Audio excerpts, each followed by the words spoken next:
Hey, what's up? This is Dan here in front of, well, the church today is Legacy City Church, is what it's called. But it's not actually at a church. It's at this place called Bridges Academy, Educating the Exceptional. Yeah, I looked online before coming here, and I wasn't able to figure out like any sort of denomination. I looked over like a set of beliefs, and it looks pretty normal within the Christian community, I guess. Yeah, so this is kind of like a big school that I'm about to go into. So, alright, I'm gonna go inside and check it out.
Hey, what's up? Just got out of Legacy City Church. You can kind of see behind me because it's not really church, it's actually a school. I went in there and the entire service is in a gymnasium.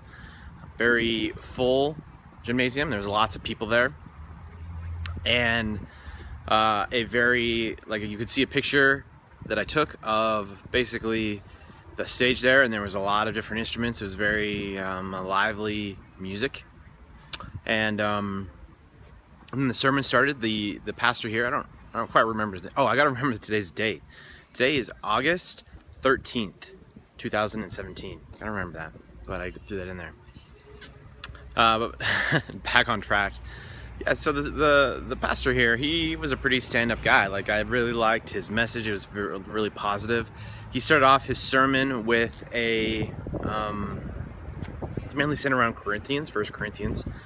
And he just started off with talking about some current events and basically stating the church's position, which, I mean, there's kind of a lot of going on in the world right now. And so it's kind of understanding that they would maybe make a few decisions in that regard. Just this last week, if you didn't know, just this last week, there was some protests and a car plowed through some protesters. So that's what's happening right now. And so a lot of people are talking about that. And so he talked about that. He had a very love-centered message, which I appreciated. You know, it's just like that's what it's about, really, is to love each other. And I couldn't agree more. And then he went into a long sermon about marriage, and it kind of got me thinking about the Mormons a little bit, because what the So the Mormons obviously came after just like standard Christians, but they took basically the marriage concept, the binding of two people, right? It's kind of like the sacred bond, and then applied it to the family. And so when he was talking about marriage as a couple, it reminded me of the Mormon sort of binding of the family, and just how powerful these binds can be, these sacred bindings between people, where you have someone that's got some seemingly some religious authority, right? They've got some sort of title, a minister, a priest, or something like that, reverend. And they come in and they perform this bind on these two people, and it can have like a really powerful effect on two people. And basically the guy here just talked about a lot on how important the bind is, and how it's very centered to the sort of Christian tradition. And it's definitely I totally agree, it's definitely one of the more prevalent rituals that still exists today.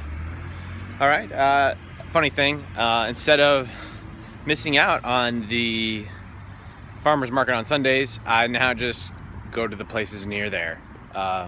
Yeah, so I'm heading there. It's like right down the street. Smart. All right, Dan out.